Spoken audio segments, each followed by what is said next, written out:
All right. Well, welcome everyone to the First Unitarian Church of Honolulu's Tuesday night Pau Hana, our little happy hour. I can see some people have some beverages with them. I have my seltzer here, and we're so happy to have one of our esteemed guests today. One of my favorite people on the island of Oahu, Kat Brady, is with us from the Coalition on Prisons, among many other wonderful things. Certainly anyone who's been to any testimony in the area of criminal justice at the Ledge has gotten to meet and probably hear Kat Brady. But we're just so delighted that you're with us, especially after spending the kind of time you have been right now and so busy. We're so happy you're spending the time to come and chat with us. So welcome, Kat, and aloha. Aloha, my pleasure. I really love your church, and I love the people who really are people of goodwill. So to me, after a long day, this is a gift. Thank you. Good. So one of the things we like to do and these are a little more, we try to keep things a little light or casual, but today we are talking about something pretty important. And so I just wanted to kind of touch base and ask you a little bit about what it is you do at the Coalition on Prisons. Well, Community Alliance on Prisons actually started in the mid-90s when we started to see a huge uptick in crime. And we were trying to figure out what's going on, who's in prison, how come, and are there better things we could do? And what we discovered was that Hawaii was sort of catching the wave of tough on crime and 3 strikes and, lock them up kind of stuff. And then other jurisdictions started to realize, wow, this is expensive and it's not really working. So are there better things that we could do? Hawaii was very slow to pick that up. And it's been a constant struggle where we've been trying to show who's actually incarcerated from the department's numbers, and what are things that we could do that might be more effective rather than sending people into a place that's like criminal college. So we think that it's better to address people's direct pathways to crime rather than to just isolate and then, or as Peter Carlisle used to say, incapacitate people and expect that when they get out, all of a sudden some epiphany is going to happen and they're going to be just great and great citizens. And what we need to know is that much of the behavior that drove people to incarceration is learned behavior. They learn that from their families, from their communities, from, the horrible television. I'm glad I don't have one. Just everything is so violent and aggressive. And that's just, it's a learned behavior that can be unlearned. And that's what we are focusing on. We're focusing on the worth and value of each person. So it's when you start talking about your work with Community Alliance on Prisons, and you keep talking about learning, I know that a lot of the images folks who don't know much about incarceration have are, we're going to put these people, they're in jail or prison, they're going to get their GED, they're going to take college classes, they're taking all sorts of stuff, they're going to make them better, it's like a timeout. Rehabilitation. I can see your face already getting heated about it. Can you tell us something about that narrative and the truth of it or lack of truth of it? Well, I guess one of the best illustrations is a report that came out in 2019 from the HCR 85 Correctional Reform Task Force. And that report basically showed who makes up our population. And 74% of all the people incarcerated by the state, so that's everybody in jails and prisons in Hawaii and in the contract prison in Arizona that's owned by Core Civic, formerly CCA. And when we look at that, We have people in Arizona, a medium security prison, who are minimum or community custody. Why? Why do we have that? So I was at that prison in 2007. They actually invited me to the opening, and I was like, the day I go to the opening of a prison, I'm done. Yeah. So I'll come to the closing, but not the opening. But I went with the Senate Committee on Public Safety in 2007, about 3 or 4 months after the prison opened. And boy, it was really amazing to me to see how we send people to Arizona and we kind of forget about them. It's like, oh, CCA, Core Civic is taking care of them. I don't think any of us would want to be taken care of by them. So that's not a good solution. So we're looking at people who are low level, and yet we put them in with high level people, medium and maximum people. And all the research shows that when you mix those populations, low level with medium and higher, that people's criminality increases. I mean, it kind of makes sense because you're in a milieu of certain kinds of people and you start acting like them. So that's a problem. And that's why we've been really working on who's in there. Let's figure out better things we could do in our community that would provide jobs for our people, right? All the people graduating from the School of Social Work. I mean, there are people who want to start programs that could actually help people be successful in the community. That's what we want to support. So that to me is so interesting when you start talking about what we want to do and what we want to provide, and you start talking about people coming out of the School of Social Work. When you say we're going to find a solution or provide other solutions, what are the resources you're drawing on? Are there social scientists? Who's thinking about this stuff in Hawaii, and who is helping you, or is it you? We have some amazing researchers in Hawaii, and I am so grateful to work with most of them. People who actually are thinking out of cell thinking, let me say. They're actually thinking of big picture and of our whole community. Right. And, I think I have been constantly amazed at the people who I've interacted with. Some people who've been in prison 5 years, some people who've been in prison 40 years. And the interactions have been so amazing, and I've learned so much from these people, because we tend to think that we keep people stuck in time for the worst moment of their life. That's who you are. And you know what? All of us have done things that we're not real proud of. And do we want that to be encapsulated as that's your bio, that's who you are? It's like we don't give people a chance for redemption. And we need to seek the highest and best in people. And yet we constantly focus on the deficits. And it's like if you have a kid and you're constantly, yelling at that kid for one specific thing, that kid is going to keep doing that because he's getting attention for that. So why don't we instead focus on the positive things and bring that out in people?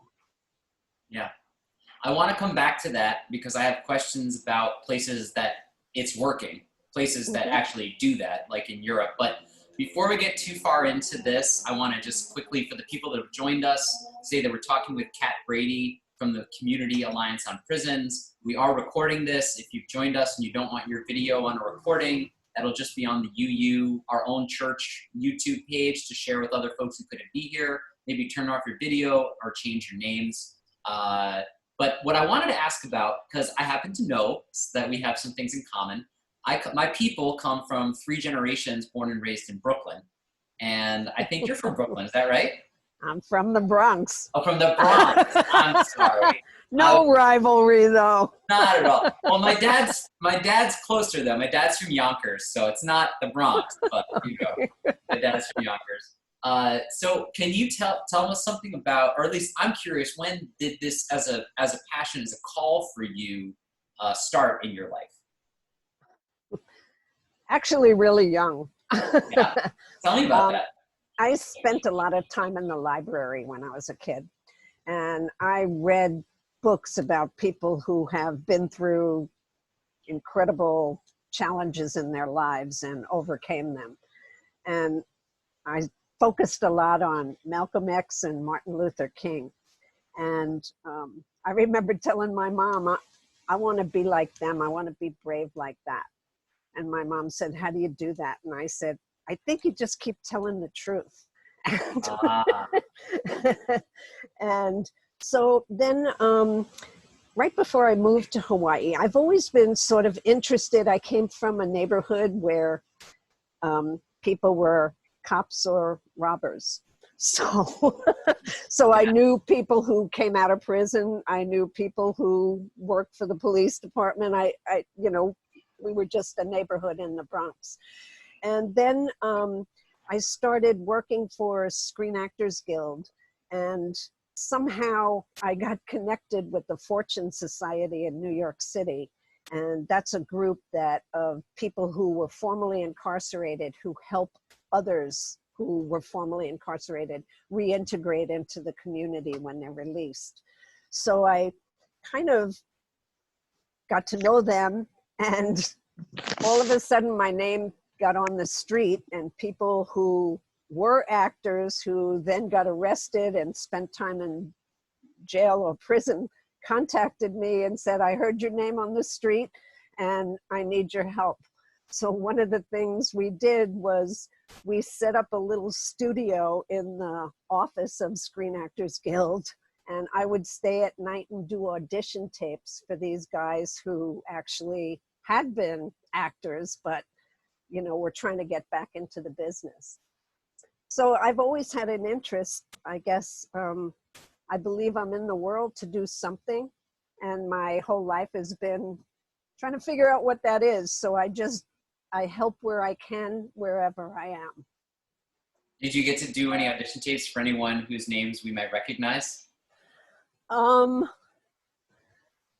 Mcgregor is one person who I think he passed away, but he was in prison for a long time, and then he came out, became a pastor in San Jose, and then became an actor and had a pretty good role in Blazing Saddles. Ah, very nice.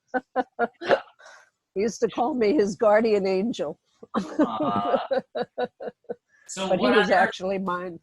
What on earth made you leave a position? I don't know, that sounds really kind of fun. Like, you don't have to go through the whole story, but what brought you to Hawaii, I guess, is what I'm kind of getting to, if you want to draw that line.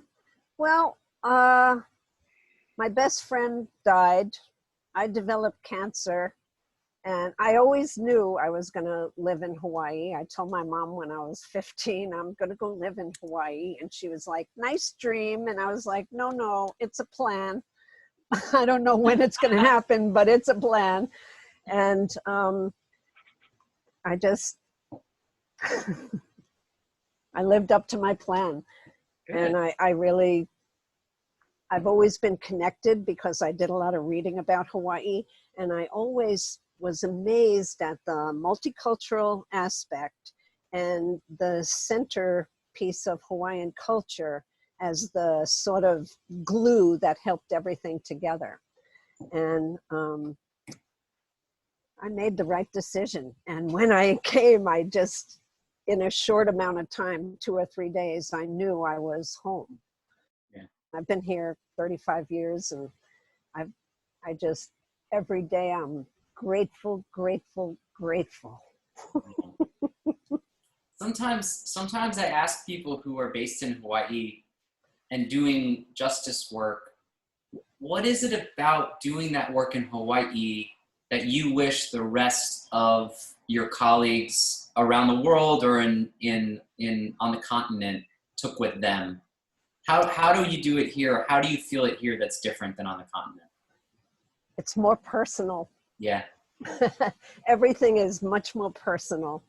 And, you know, in Hawaii, I mean, we have an aloha spirit law. Yeah. You know, it's, you know, yes. And it's about how we treat each other. And I think that is so important. So I kind of look at the whole COVID thing as a great opportunity for people to like step back, take a breath and go, we don't have to be doing things that way. We could actually be doing something different. And we could be relying more on each other and doing more collaborative stuff together to really build a strong, healthy, safe, and just community. Yeah, before we started kind of recording and on air here, if you will, for folks who couldn't be here, we were kind of talking a little off the cuff with some folks who were here early about what you've seen in this time and the ways of learning that are happening now and building. Can you say something about what you're seeing and how you're feeling about it right now?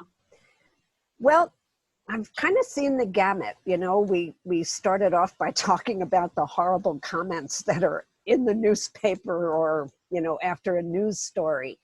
And, you know, the way I deal with that is like the world is full of many, many people. And in my heart of hearts, I believe people are good and people want to be good. They want to do the right thing. They just need the right information. So to me, it's about delivering information in a way that people can see this is about community building.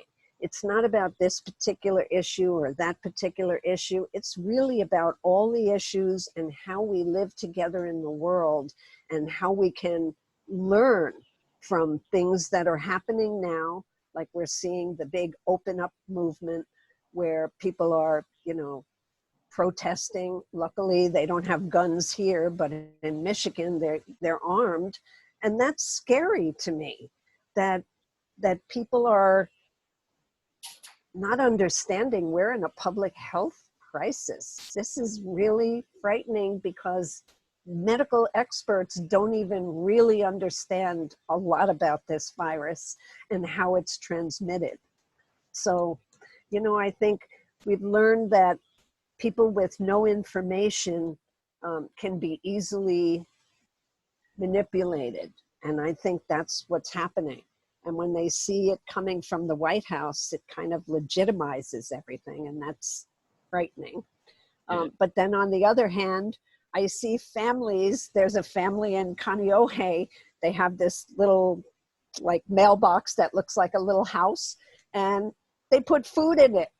And people can come by and take it or drop stuff off. And that's what community is. It's helping each other, people making masks, people, you know, making donations if they, you know, can't make masks. So there's so many things that each person can do. And I'm seeing people rise to the occasion. Mm-hmm. One of the extraordinary things that's happening now, I think, is that a lot of folks who were incarcerated for nonviolent offenses or for lower level offenses are going free, more or less, right now. And I know that's something that's on the hearts and the minds of a lot of people, maybe everyone in the whole state in one way or another, whether hurrah or look out. And can you say something about maybe just what's happening and then your experience with that divide so far? Yeah. Okay. Well, one of the, I would say a co-occurring pandemic is the pandemic of misinformation. And that's really what's happening. Preach. So we're hearing right now, you know, all these dangerous people are being, you know, released. First of all, people, they really don't know who's being released, right? Because none of us really know the names, right? So the only names we see are people who get arrested. And, you know, any kind of violation, any kind of crime causes harm, even if it's a nonviolent crime. It causes harm to somebody. And it also causes harm to the person who does that.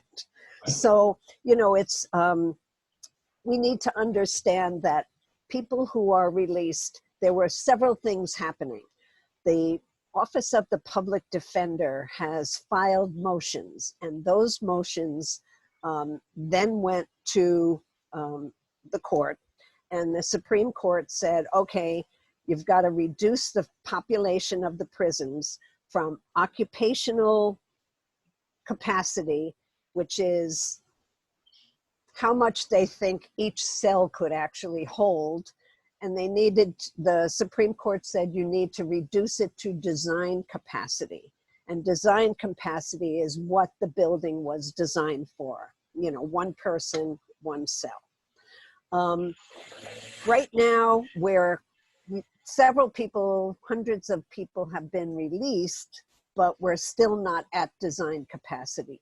The only place that's actually under design capacity is Kauai Correctional Center, the Kauai jail.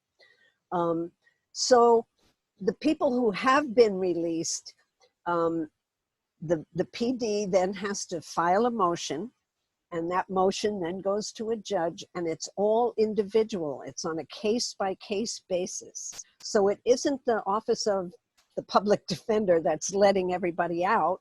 It's the courts have looked at the files for each person and have made a determination. Also, many of the people coming out are people who have never been adjudicated, which means they've been arrested, but they've never gone to court. So they're pretrial detainees. So they're innocent until proven guilty. The next level is people who are in for low-level offenses that are categorized as nonviolent offenses.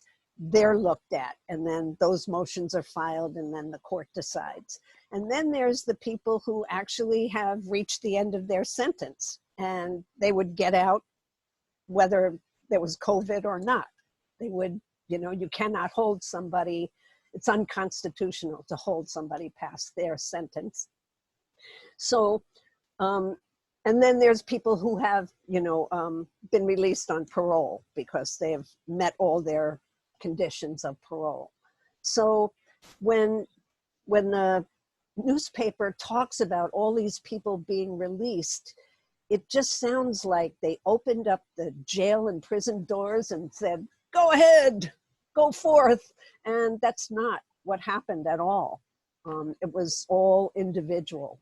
So I think how to counter that has been really difficult, because we're hearing the fear from the community, and yet, you know, locking people up who make mistakes, or people who are in for very low-level offenses, or people who are incarcerated because they can't make bail or they're just poor. There are better things we can do that would be less expensive and more helpful to the community. So we've been pushing those kinds of things, and it's been a difficult battle of, you know, as you can see what's happening from the White House, it's really difficult. Some people say one thing, then somebody gets up and says something else, and no wonder people are totally confused. So yeah, and that raises kind of a question also about what it is that you're doing most of your time. I mean, this sounds like a press issue, like sort of a messaging issue, a PR question. And as a coalition, you know, how you're putting this together, this alliance, are you handling a lot of that messaging, or how are you dealing with, are you bothering with the people who see it this other way, or how are you doing that learning and teaching? Well, some of us, actually a group, kind of a ragtag group of advocates got together, Community Alliance on Prisons, ACLU, Hawaii Community Justice, the Medical Health, the Partnership, and a bunch of Hawaii Health and Harm Reduction Center. A group of us at OHA have gotten together to say, wow, people are coming out, and if they have nowhere to go, they're just going to the street. We've got to do something. So we kind of got together and tried to figure out, how can we help people?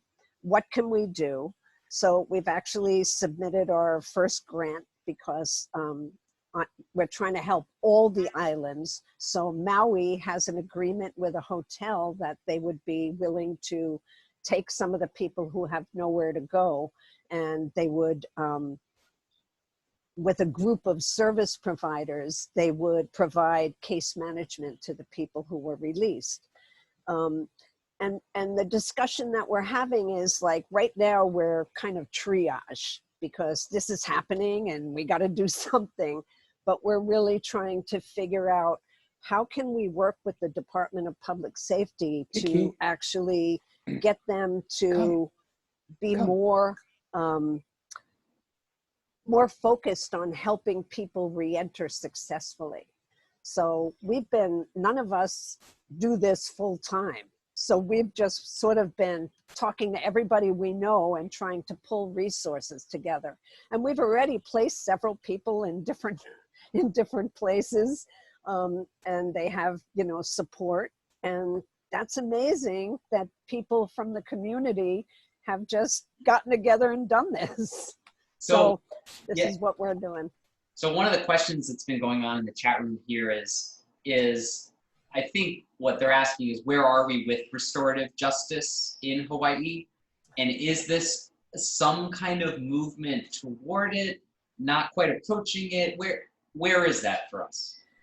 Well, it's been a hard sell to the legislature. And there have been several bills in the past several years about restorative justice. Can you give, for folks that don't know what it is, can you just give kind of an overview of what the idea is? Sure. It's basically a process that looks at crimes that happen in the community. So there are questions that are asked, 3 questions. Who was harmed? How were they harmed? How can you repair the harm? So we've been doing a restorative justice program in the Hawaii prisons. Right now it's only in the women's prison, but since 2005. And it is really amazing when people start to examine their own behavior, not realizing, crime is kind of egocentric. I want that. And people don't think what's between them and that. And sometimes people get hurt in between that. So it's really important that people start to look at their own behavior. And it's a powerful process. When we first started, we were at the men's minimum security prison, Waiava. And most of the people there who were in the circle were people who were going to get out soon. And the circle is done in a very prescriptive way. So there's a facilitator, and then next to the facilitator is the person who requested the circle, which is generally the person who's incarcerated. And then it goes, whoever that person is closest to, usually it's mom and sister or brother, and the circle goes around, and then it goes to who was harmed and how are they harmed. And then the last person in the circle is like the case manager at the prison.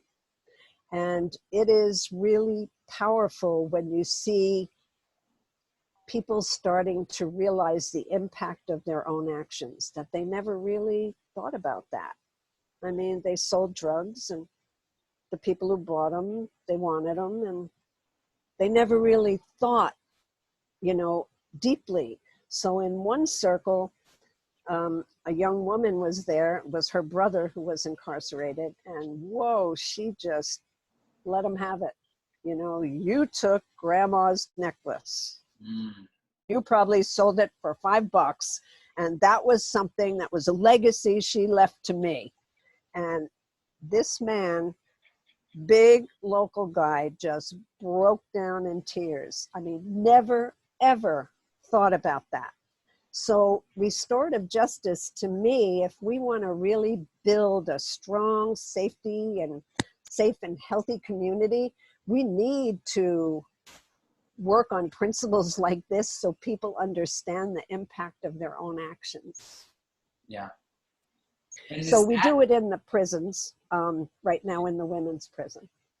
And so is the hope that the programs you're having and the results you're seeing will be somehow put into a way or have an effect that's significant enough to move into a wider acceptance from an actual, quote, I'll just say, I don't even want to say criminal justice, but from a justice-seeking perspective throughout the state?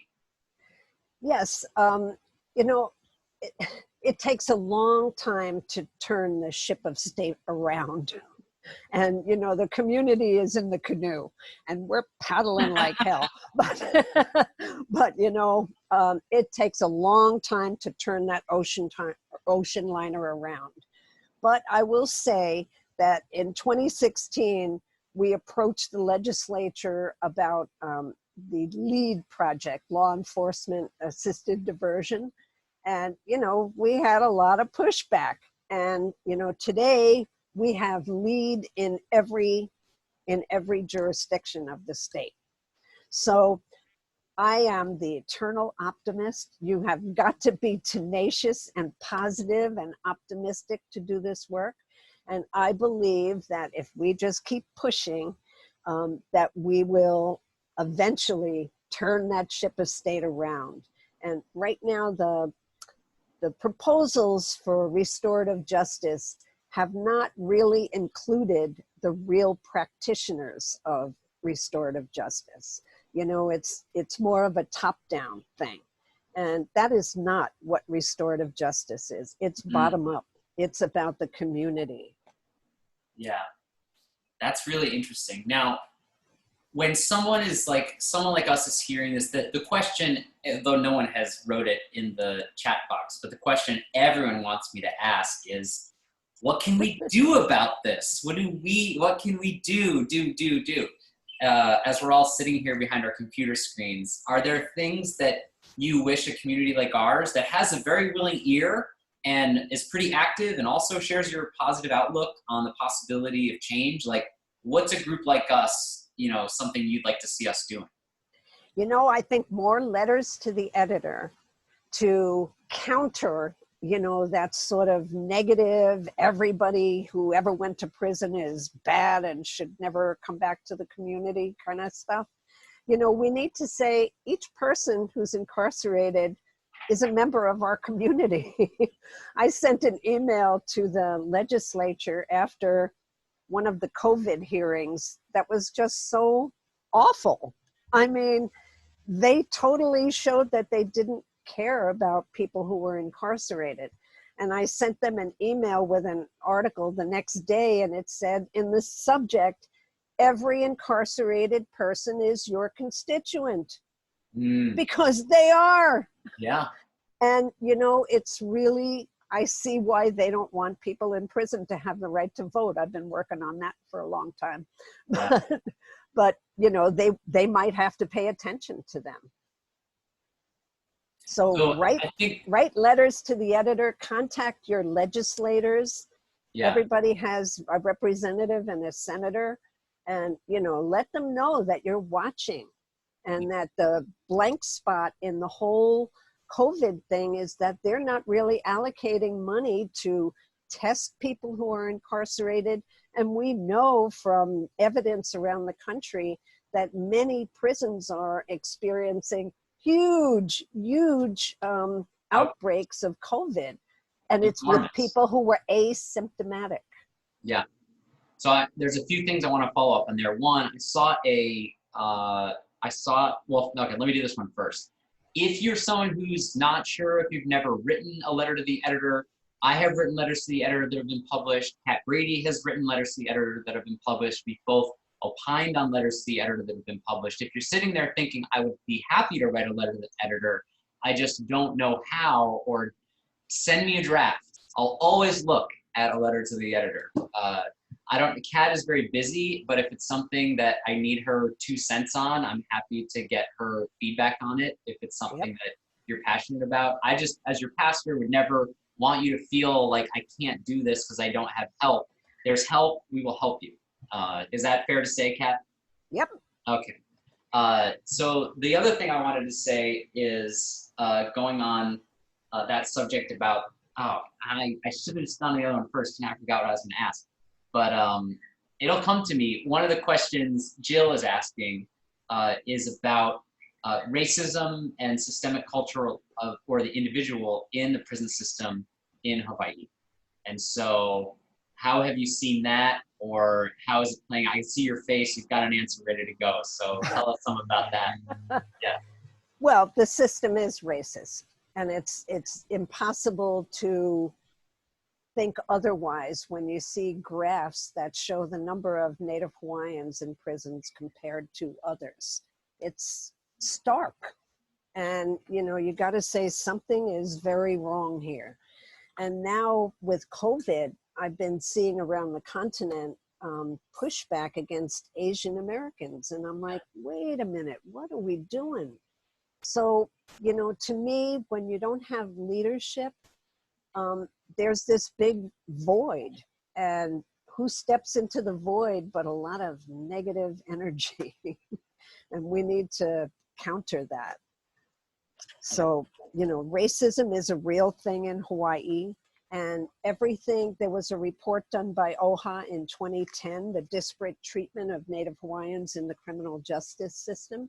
And it showed that at every stage, parole, probation, serving sentences, all of them, the Native Hawaiians, at each step, it's just, you know, their sentence grows exponentially. So there's a real problem there, and we need to address it.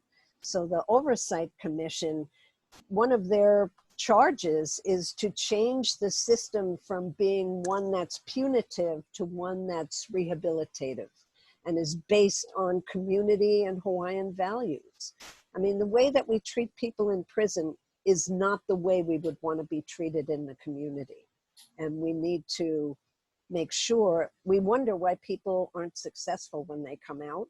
Well, after you've been treated like a dog, you're kind of reluctant to come into the community. And a lot of these people are scared when they come out because they don't know what to expect. Yeah. Yeah, the dehumanization happens pretty fast. Friends of mine who've done even just a few months and got out said it took years to not worry about things that mostly don't cross our minds ever. Yes. You know, but then it was a constant worry for them for years. And Yeah. so it's not like it's just people who've done, you know, bunch of years or whatever. We're talking about just months. Yeah, even days, because the research shows that like pretrial people, when they can't make bail and they're put in jail, their likelihood of going to prison is much higher than, you know, people who made bail. So what we're doing is we're criminalizing poor people, and that's not the way to build community. Yeah. So the question I was gonna ask before, Kat, was I read a headline that said the face or the practice of mass incarceration, one opinion is that it's going to change forever because of COVID. Do you actually believe that? Do you think like there will be major changes, or is that kind of a pipe dream? I'm always hopeful. I sure hope so, but I know that there's a lot of pushback right now. The prosecutors, I would say, are in sort of a panic mode because they see across the continent all these progressive young prosecutors that have been elected who are saying, hey, eliminate cash bail. We don't want to just incarcerate people because they're poor. You know, we want justice. So they're seeing that, they're getting nervous, and now the pushback has been like, oh, these releases, this is temporary, and you know we're going to go back to the way things were. And I'm thinking, no, because the way things were it's not sustainable. We can't afford that. It costs $198 a day to incarcerate somebody. What could we do with that money? In the community? I mean, we could actually have a range of programs. We could be employing social workers and, you know, physicians and psychologists to really help people and build community rather than to keep slicing and dicing society like the good, the bad, the ugly. It's like, no, we're just one family and we all have crazy Uncle Larry. Come on. Now, well, I won't say my uncle who's crazy because someone might watch this someday. Now, one of the things that came up here, and one of the things that's important to our community ourselves, we have a lot of educators at our church.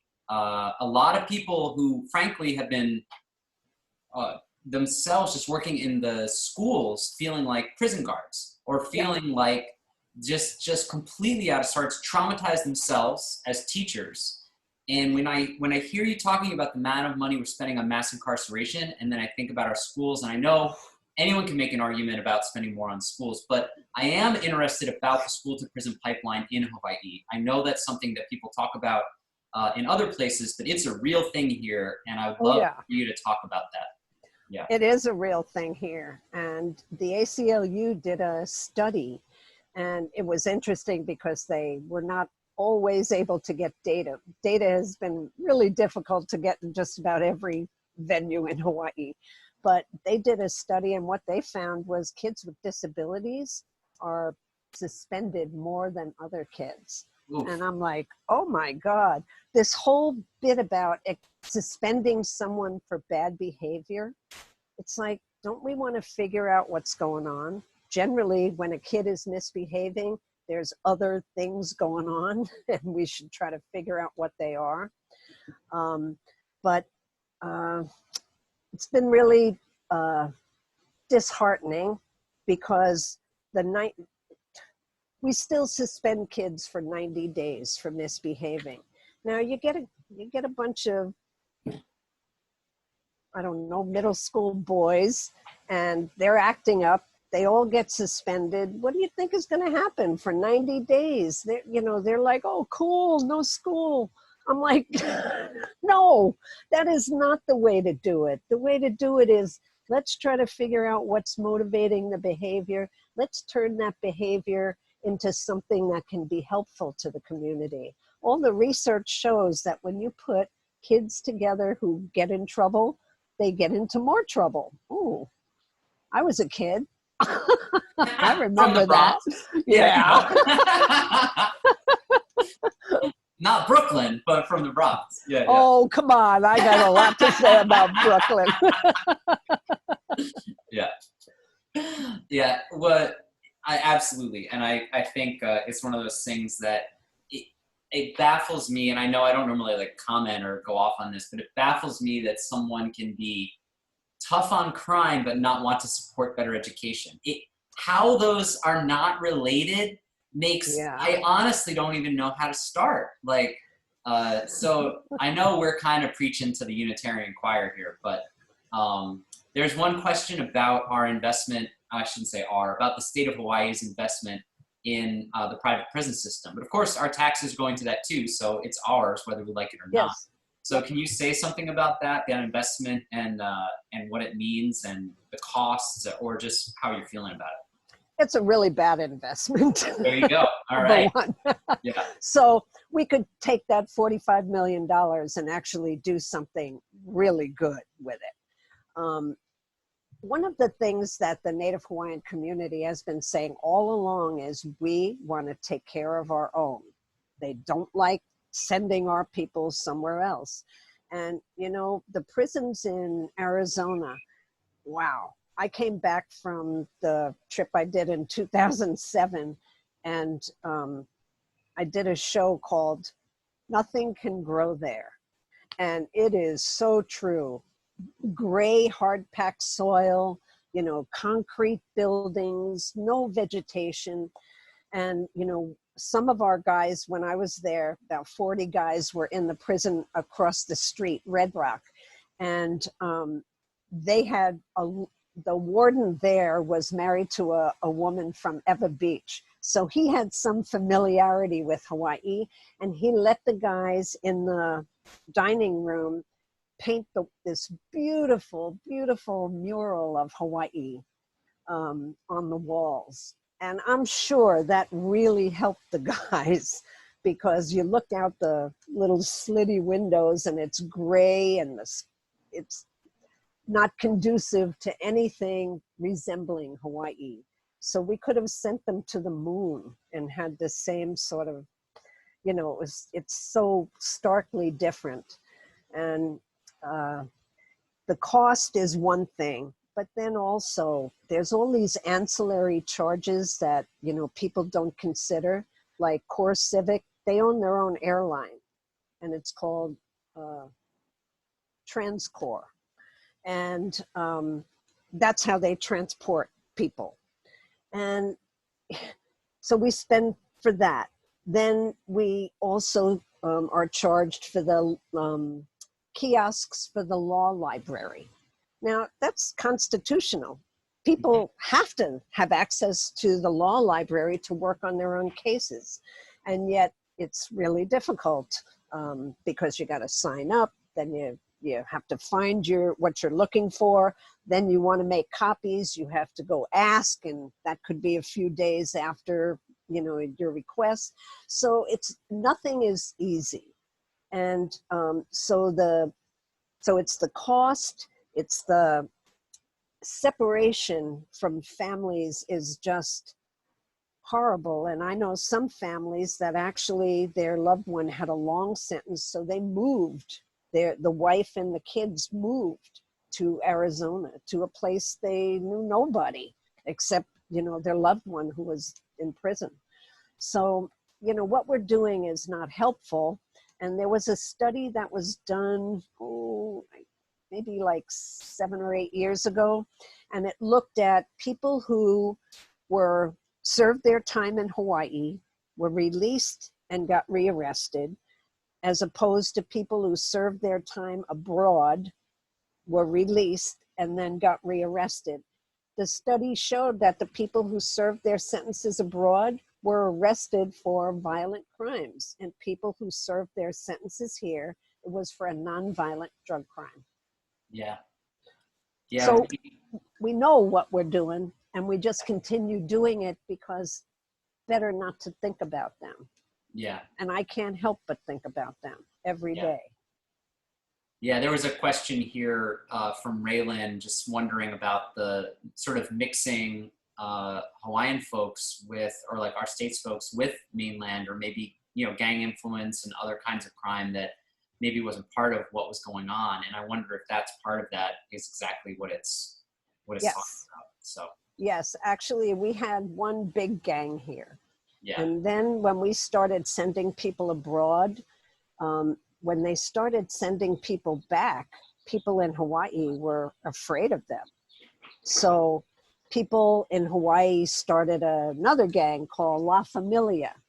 And so now we had USO, which is the biggest gang, United Samoan Organization, La Familia, Mafioso is another gang that started on the continent.